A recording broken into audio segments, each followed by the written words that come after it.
was that happening? I don't know. It just was happening.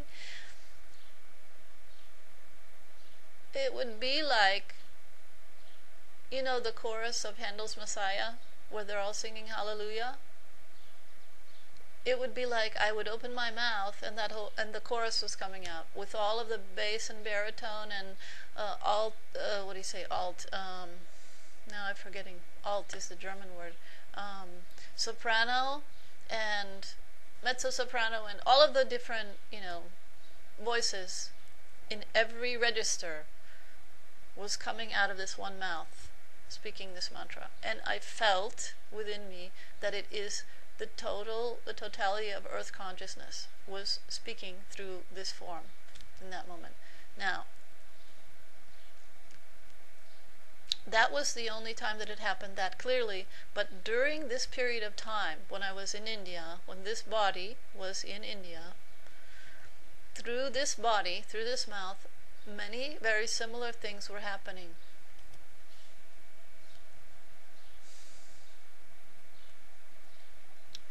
It happened in that temple, and it also happened in such a Chaitanya ashram, that this form was sitting in the ashram. This Gargi, Gloria, that time they were calling Gloria, this Gloria was sitting in that ashram, and she opened her mouth and she said the word Shiva. Shiva, but it did not come in this same voice that's being recorded now. It came in a voice that was very much bigger. It was bigger and deeper, and it was the voice of the mountain. The mountain across the road from this ashram is the embodiment of Shiva. When Gloria said the word Shiva, pronouncing it as a mantra, the mountain, the voice of the mountain came through this mouth.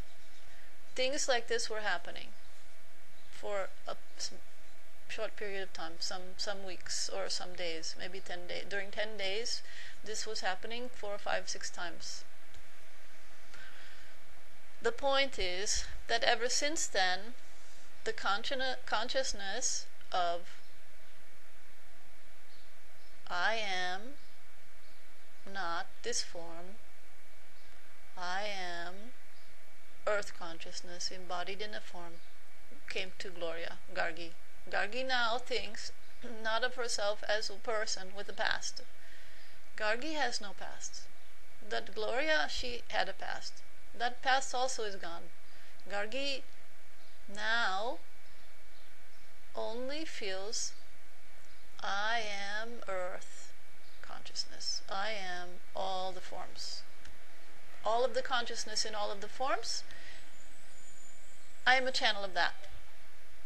That's what Gargi is feeling.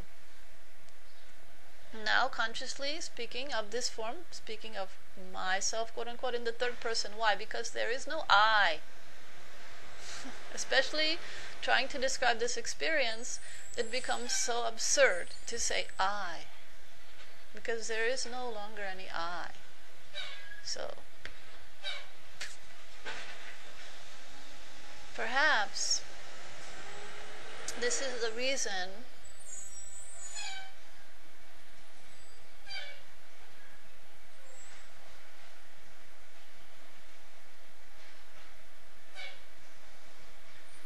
just waiting for that sound to stop.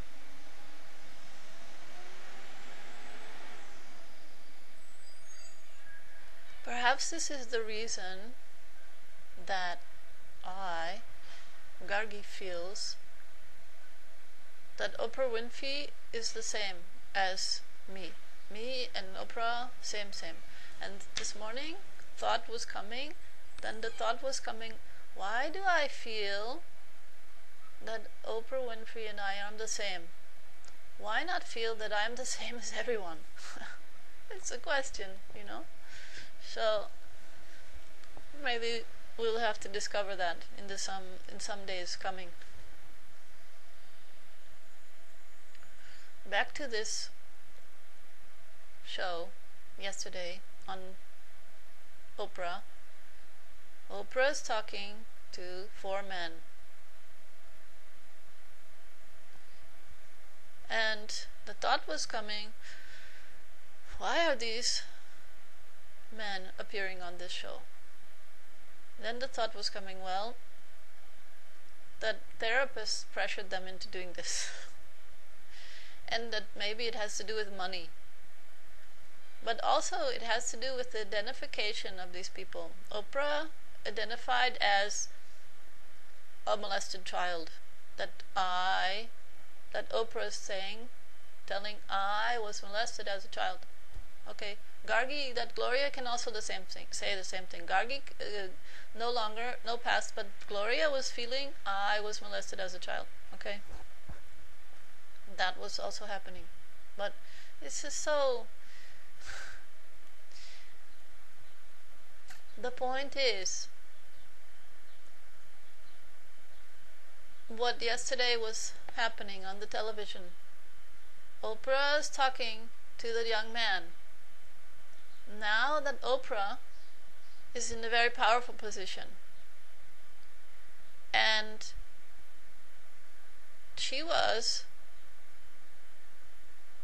causing that young man to open himself and show everyone, the world, millions, literally millions of people, his insides. He was opening up his guts to the world. That Oprah was in the powerful position to cause that young man to do that.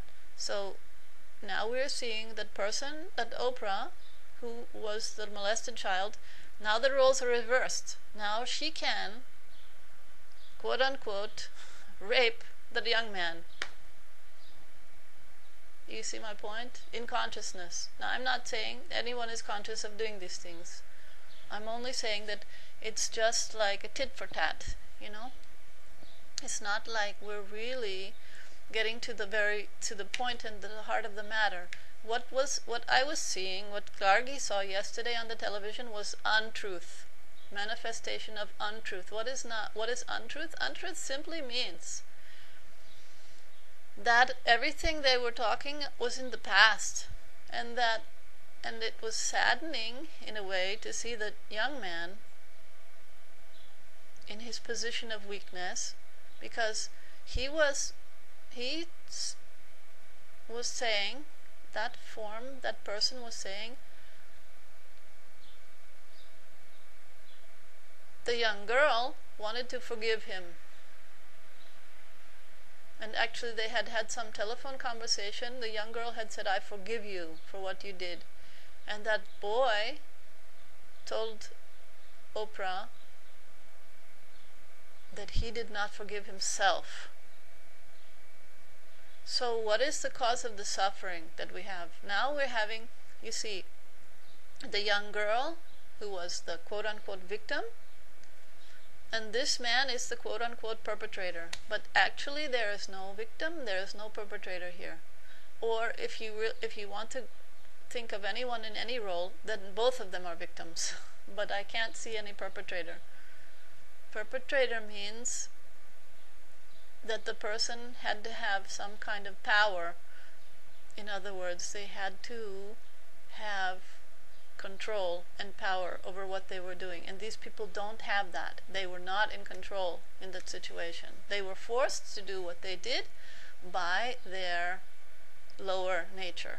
So what we're looking at here is that everybody is a victim. If there's any victim, then all of you are victims. But I prefer to think there is no victim anywhere.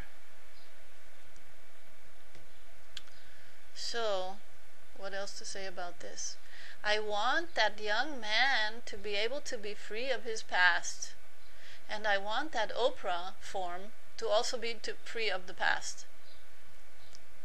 I felt, after seeing this yesterday, that I know why Oprah still struggles with her weight. And it is because she still struggles with her self-worth. Even though she has achieved so much,